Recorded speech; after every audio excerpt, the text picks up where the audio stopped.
కేటీఆర్ మాట్లాడే తీరు చూస్తే దొంగల హక్కుల కోసం కొట్లాడే నాయకుడిగా కనబడుతున్నావు తప్పితే నువ్వు ప్రజల కోసం ఉన్న నాయకుని నువ్వు కొట్లాడితే ఎవరు నమ్ముతారు? ఫస్ట్ మీ ప్రతి ఒక్క మీ కుటుంబ సభ్యులంతా కూడా ఏదో ఒక దోపిడీ చేయడం, దాన్ని ప్రొటెక్ట్ చేసుకోవడానికి దబాయించడం. ఇలా నేను ఒక మాట అంటున్నా, ఏసీబీ నువ్వు ఉన్నప్పుడు కూడా ఉన్నది కదా, ఏసీబీకి రూల్స్ నువ్వు ఫ్రేమ్ చేస్తావా? దొంగలు రాస్తారా ఏంది రాజ్యాంగం? అనుముల రేవంత్ రెడ్డి రాజ్యాంగాన్ని, బాబాసాహెబ్ రాజ్యాంగాన్ని అమలు పరుస్తాడు, గుర్తుపెట్టుకో.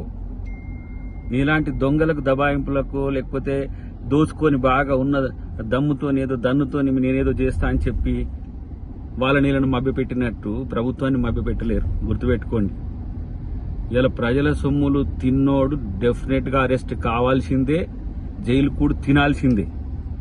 మిమ్మల్ని ప్రజల కోసం కొట్లాడమని, ప్రజల కోసం ప్రభుత్వాన్ని నడపమని చెప్తే వీళ్ళ ప్రజల సొమ్మునే దోచుకొని ఇలా ప్రభుత్వాన్ని దబాయిస్తున్నారు, అధికారులను దబాయిస్తున్నారు, ముఖ్యమంత్రిని దబాయిస్తున్నారు. మీ దబాయింపులు దేనికి? మిమ్మల్ని రక్షించుకోవడానికి. మీ వల్ల ఒక్కరికి లాభం లేదు. ఇవాళ ప్రభుత్వం వస్తే మీ నలుగురు బాగుపడ్డారు. ఇప్పుడు కొట్లాడేది మీరు నలుగురే తప్పితే ఇంకొకరు లేరు మీ పక్షాన. ఎవరో ఒకళ్ళిద్దరు ఆలీలను పెట్టుకుని ప్రెస్ మీట్లు పెడుతుంటారు అంతే తప్పితే మీ కొరకు జనం ఆలోచిస్తలే, జనంలో మీరు లేరు, జనం మిమ్మల్ని పట్టించుకోవట్లేరు అనే విషయాన్ని ఆలోచిస్తే మంచిదని చెప్పి హితవు. కేటీఆర్ తను తప్పు చేసి తనేదో నిజాయితీ పరునన్నట్టు దబాయించే స్టేట్మెంట్స్ ఇవ్వడం అనేది సిగ్గుచేటు.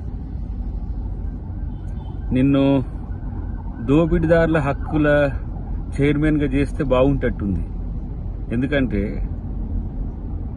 మీరు డ్రామాలు చేయండి, మీరేమైనా చేసుకోండి, అది చేసుకోండి, నేను మాత్రం ప్రజల కొరకు కొట్లాడతా అంటే ప్రజల కొరకు కొట్లాడి, ప్రజల కొరకు ప్రభుత్వంలో ఉండి ప్రజల్ని దోచుకోమనరా? ప్రభుత్వం దోచుకుంటోళ్ళ హక్కుల కోసం కాపాడుతుందా ఇది? ఏసీబీ అయినా లేకపోతే ఏదైనా కోర్టులైనా చట్టాలైనా కూడా ప్రజలకు రక్షిదారులు వాళ్ళు. కాబట్టి దొంగతనం చేసి నువ్వు దబాయిస్తే ఏదో ప్రజలంతా నమ్మిపోదురు కాకనే ఈ భ్రమల నుంచి బయటికి రా కేటీఆర్. ఫస్ట్ నువ్వు దొంగవనే విషయాన్ని ఫస్ట్ గుర్తుపెట్టుకో. నువ్వు ముద్దాయి అనే విషయాన్ని ఫస్ట్ గుర్తుపెట్టుకొని మాట్లాడితే 6 గ్యారెంటీలు ఏమైనాయి, 420 గ్యారెంటీలు ఏమైనా మీకే క్లారిటీ లేదు కదా నాయన. 6, 16, 420, 660 అని. కాబట్టి ఇలాంటి నక్క వేషాలు వేస్తే ఎవడేం పట్టించుకోడు. మరి మీ ప్రభుత్వం అధికారంలో ఉన్నప్పుడు ఇట్లే లాయర్లను మమ్మల్ని తెచ్చుకొని ఇచ్చిండ్రా? మురళీ ముదిరాజ్ కేసులో మమ్మల్ని జైల్లో పెట్టింది ఎట్లా పెట్టిండ్రు? పిలుచుకొని పోయి ఛాయ్ దాపిస్తానికి తీసుకుపోయి 10 కేసులు పెట్టి లోబడబడేసిండ్రు. మీకో దారి, మాకో దారా? ఇదెక్కడ న్యాయం?